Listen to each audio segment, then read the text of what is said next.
Hello and welcome to Woodshed Reviews, where we look at films old and new, good and bad. On today's show, we're looking at the 1990 Cynthia Rothrock film, China O'Brien.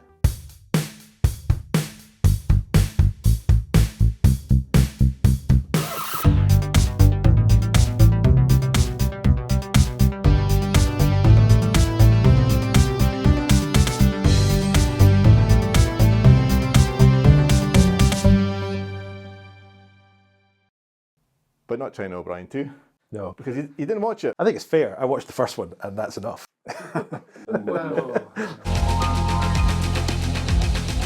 So this was your choice, Ushton. Do you want to explain why you wanted to do China O'Brien? Yeah, well, this was a massive hit Where was it a massive hit? on straight to video VHS. Oh, right. Yeah. It was a big hit in video. It was, to be fair. Yeah, I do remember the posters. Yeah, very eye-catching posters. I wasn't allowed to hire it. I was too young. Yeah, somehow I got copies, and yeah, they were a big hit. Feel like they were written for a 10-year-old, maybe. Written by a 10-year-old. But yeah, maybe buy a 10-year-old, certainly. I'm not being patronizing. Patronizing! Oh, we use big words when we've been to the big city. So this was our first English language film, which was a co-production with Golden Harvest and American company. So this is the first time we hear our voice on camera. Ah, of course, because she was dubbed in Yes Madam and that, wasn't she? Oh, it's the usual thing. Men talk a lot, but they don't do much. She's also dubbed in this for most of the opening sequence. By herself, but it's clearly dubbed. Aye, there's a lot of overdubbing and stuff, yeah, that's fair enough. I think the opening sequence was a trailer for the film, so they would have shot that separately. Yeah, the very overlit fight in the alleyway. Yeah. Well, although it's nice to see that the budget extended to some lighting in one scene. It does feel it's kind of distinct from the rest of the film. She kind of stands out with that 80s fashion. It's a very 80s alleyway. Termite! I'm here. Termite! Cynthia Rothrock plays China O'Brien, karate teacher and a cop. It's unclear she's a cop until quite a wee bit into the opening. Yeah, you think she's just a teacher, and one of her students is a bit wayward. And Challenges her to a fight in a seedy, dirty alleyway at night. You know the alley behind Archer's Grill? I know it. 5 guys, hand to hand, at 10 o'clock. An entirely normal thing to do. she goes alone. She goes alone, and it's quite interesting, I suppose, because she thinks it's a sort of like just a setup and that, but it's actually a real gang. China, this fight's for real. These aren't Termite's guys. Oh, shit. There's a little bit of comedy there, I suppose. There is. It's full of daft scenes, but they're amusing in their own way. Yeah. China! Are you all right? She does an Al Powell from Die Hard and shoots a kid. It's a little bit jarring because they're having a fight and then she just pulls a gun out of nowhere and shoots the guy. And it is justifiable. Yeah, because he's got a gun. Yeah. And he's got a gun. And he's a way to shoot her partner. But it's a little bit like, why has she got a gun? Where did the gun come from? Yeah. Oh, she's a police officer. Reconsider.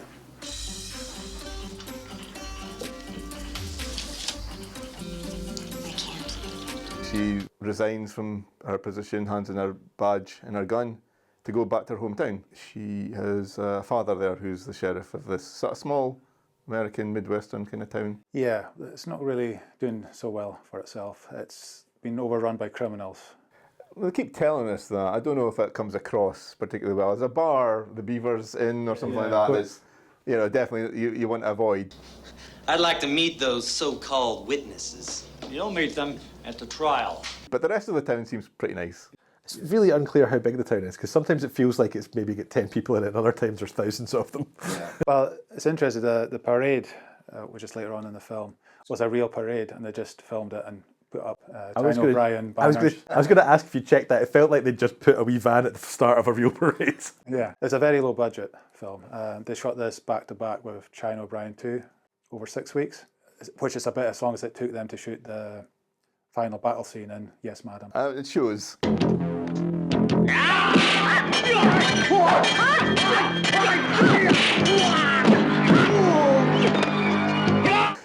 Was there any reason that they did it like that, like so quickly, 2 films back to back? I think it's a kind of low risk venture, for the VHS boom, Fair enough. But it's also Golden Harvest, trying to get into the American market. I guess it did all right in that Yeah. in that regard. So fair enough. It feels rushed, especially for a film that's got a lot of fight scenes in it, which relies on choreography, and it feels like they didn't get enough coverage to make a lot of sequences work. Yeah. Maybe with some actors that maybe weren't up to speed on stage fighting and stuff like that. Right from the opening scene, because I think you can see that you were saying, like, yes, madam, 6 weeks for a fight scene, and it shows because it's a phenomenal fight scene.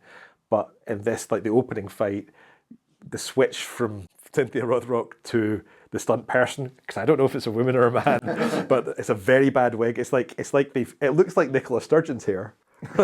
And that is the wrong hair colour for Cynthia Rothrock. Yeah, it's definitely the wrong colour and style, and you can see it right away. And it's always when she's flipping through the air or doing something acrobatic. I guess they just had to be sure that she wasn't going to injure herself at all For their 6 week shoot, because that would be even catastrophic. a twisted ankle is going to really throw it. But one of the actors, Dakota. Keith Cook, who plays Dakota, yeah, he broke his thumb for the shoot, so that's why he's got the interesting contraption. The bolt thing that for his riding his bike. I kept thinking he was going to use that That he was going to use it too, but Never it was did. just for riding the bike. just for riding the bike. Never did. And they're really, really poor with their coverage for switching between him and the stunt person, because you quite often see someone on the bike with two hands. Because clearly if he broke it, he wouldn't have full function. But then, it kind of question like, well, you can excuse the poor mobility through something else, or even just show the cast. I suppose because they're shooting them back to back, they were like mixing scenes from both films. So if they've got one location, they probably shoot scenes from both films all at once, that kind of thing. Yeah, I noticed that as well. I don't know if anyone's ever noticed this before, but there's a guy sweeping up his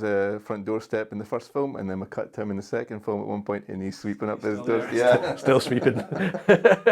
I'm probably the first person to have ever noticed that. You way too good looking to want that asshole. She goes into looking for her father into this Beaver's Inn and gets caught up in a fight. Immediately. Nobody's got qualms about starting on her. You can't just leave. Patty promised us a show. Shit. Did you see that? She's one of them chop suey fighters. At that point, it still looks like a bar. Later on in the movie, it's like, is this a kind of bar stroke whorehouse? It's a bit unclear what the business is. Well, there is a brothel later on. Was that not the same bar? No, because there's a strange shot at the end with all these women coming out of his house, which, okay, it was a brothel, but it's the first time we've ever seen it. It looks like they've shutting it down. And did forever. I think I get to like this job. I think that we see it at the start when all the sort of bad guys are sort of hanging out in the living room, and then one of the main guy goes up to the bedroom and he's got a woman tied up. Are you going to be a good girl now? That's in the second film. No, that's in the first film. She shoots him at the end. Yeah. Oh, the China O'Brien expert here. We've seen it once. So we'll let you off. The main bad guy, is he well kind of written? No. Not well defined. You've got no not real, well defined, no that's real it. motivation. This is Summers, who's kind of running the town. Nobody screws with me, Raymond. Mr. Summers, look. He owns the local judge. And the deputy sheriff. Lickner. I didn't even know he had a name. China, this is my new deputy, Marty Lickner. We met a couple hours ago. Lickner, is it?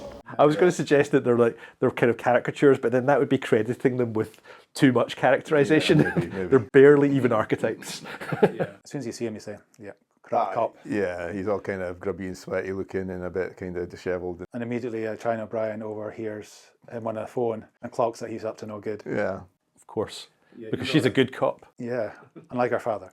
Hey, how long you been in town? 24 hours, 2 more days, you'll know more than I do. Who really looked like a famous actor to me, but I did look him up, and he was in This Is the Only Movie he was credited in. I thought I'd seen him before. So did I. And I think he looks very like the actor that played Fraser's dad. Tell you what, the healthiest thing you can do right now. Want to know the healthiest thing you can do?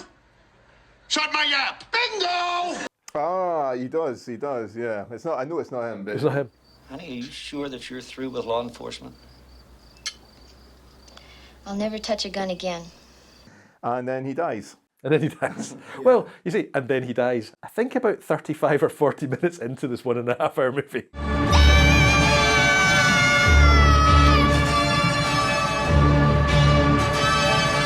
But we have a really bad sort of dubbed when she goes, no. Yeah, It spoils it a bit for me, but sure. I mean, the emotion's there. I mean, the music's terrible, but it kind of works in a way. And Yeah, the music is not great throughout. And I read that even there's a song in it, Tori Amos donated to it, but she didn't want to be credited as Tori Amos.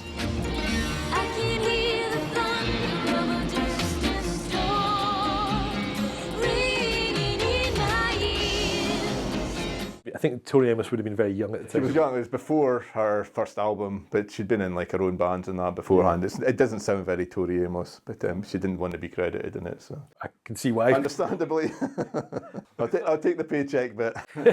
Well, because the sound editing is generally terrible too. So even if the song was well recorded, we're probably not hearing the best version of it. What is it? Tyler's coming here? Yes, I called him. What's his number? What is his number? you know, obviously, in the plot-wise, the criminals are getting fed up with the cops and Yeah. decide to take out the sheriff. The sheriff is dead, her father's dead, and then And another deputy's blown up as well. While all this is going on, all this criminal activity, there's a guy on a bike watching, observing, and this is Dakota, played by Keith Cook. And nobody ever questions that. Until really quite far into the movie. I quite like that kind of mysterious stranger kind of observing, though he's pretty much out in the open. But they keep involving him in fight scenes before they introduce who he is and why he's there.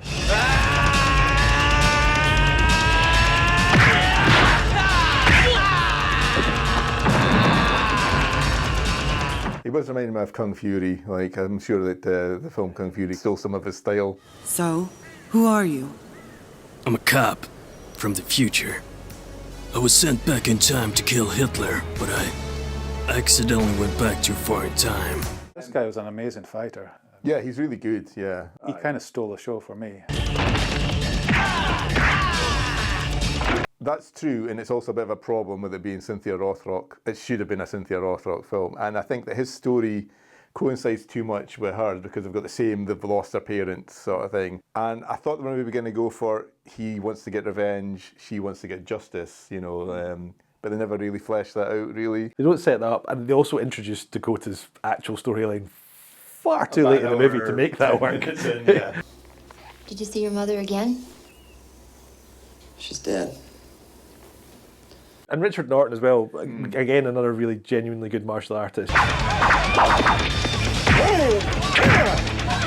It does take away from the fact that Cynthia Rothrock's supposed to be the star. She's like got two sidekicks, so kind of steal the limelight a bit. I like they work well together. They're not differentiated enough. If Dakota had been more of a loose cannon who was like, you know, I want to kill them, which they do right at the last couple of minutes, but they needed to kind of build that up a little more. The showdown in the stables, you know, with Dakota and the main villain and Cynthia Rothrock, and was nowhere to be seen, you know. It feels a little bit like Golden Harvest want to take one of their Hong Kong stars, make them a star in the US and get an entry into the US market. But the US isn't ready to have a female star. Yes. They sideline her Yeah. in favour of Richard Norton and Keith. I think that's it. Yeah, they weren't quite brave enough just to put her front and centre. Yeah. But I think that was the appeal of the film, was her in the end. That's what made it a success on the VHS market. Yeah, a female equivalent to all these other martial arts and action movie stars that we know and love, you know. She's one of those kind of action stars that I always felt that she could have been a bigger star, but there was never really any money put in behind it. You read various things going, but she's not a great actress, but she's also not a bad actress. And that's one of the things that's probably stronger in this film than it has any right to be, because it's very poorly written. But actually some of the performances are okay. Yeah, better than they need to be, you know. That's a good way of putting it. They're better than they need to be. You're the one that helped me out in Beaver Creek. I get around. What's your name? Dakota. Keith Cook, I think this was his first film, and I don't think he's done much else after this. King of the Kickboxers and maybe a few others, but I think he's Mortal a Mortal Kombat film, isn't he? But he was pretty damn good, you know, for a first film. You know, he's really getting into it. Now what the hell is this? Richard Norton and Cynthia Rothrock had done loads of films together. Norton at that point's done quite a lot of fight sequence, as more of a stunt performer, but like a face in lots of Hong Kong movies at that point. Because I think he's about 40 years old by the time this movie's made. At least a decade's worth of a career in Hong Kong. He's fought with Jackie Chan, he's fought with loads of other big names, Sammo Hung, other people.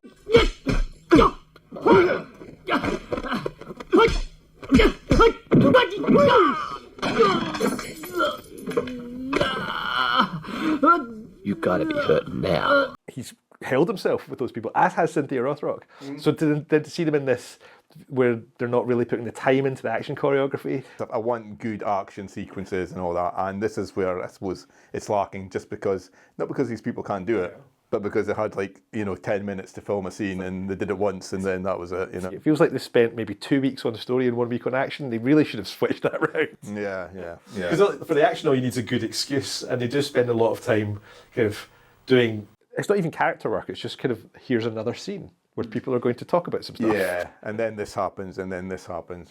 Yeah, and it should never be, and then this happened, and then this happened. That's a terrible way to set things up. And then I'm gonna come in there and I'm gonna put my foot in your ass if you say "and then" again. A good video on that style of story writing from, of all people, the South Park guys. Yeah. You see movies that you're just watching, it's like, this happened, and then this happens, and then this happens. That's when you're in a movie just going, what the am I watching this movie for? But a lot of these movies are like that, to be fair, so I can't really pick on China O'Brien, which reminds me, why is she called China O'Brien? There is a scene with her and her father where he talks about, you're always into this stuff as a kid, but when he doesn't say what this stuff is, we have to assume that he means the martial arts. Yeah, but you were always serious about that stuff, even as a kid. But now, well, it's even scary. Is this the one that does have the China joke, though? Where Yeah. Norton throws a China vase at her and says, China. It does, yeah. China!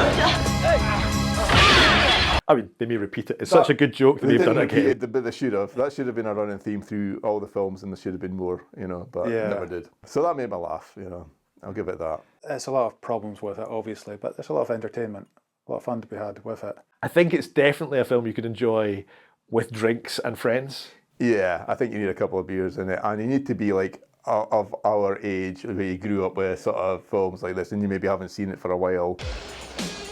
They have to know we're here. They're watching us. I feel it. It does have a lot of charm. Our main three heroes are likeable. Yeah. I mean, they've all done better stuff. Definitely, yeah. And so it's not a major calling card for them, but, there's some good fights, some good moves. It should have been a lot worse than what it was. Yeah, easily. So It's just a shame they didn't spend more time and money on it. if they just made given themselves that 6 weeks in that budget to make the first film, and then taking it from there, and then maybe made a sequel later. I suspect you cocould make a slightly better movie out of the first film, but it wouldn't leave you enough footage for a full film. Right, yeah. Because it's an hour and a half long, and if you were to tighten it up a bit, you probably would be down at an hour, and now you're no longer a feature film. No. What are you going to do, Littner? Just thinking, Summers. You have to think faster, Littner. I don't like a game that drags its ass. But will we give our ratings to China O'Brien 1? And 2 logs. And a lot of that is nostalgia value.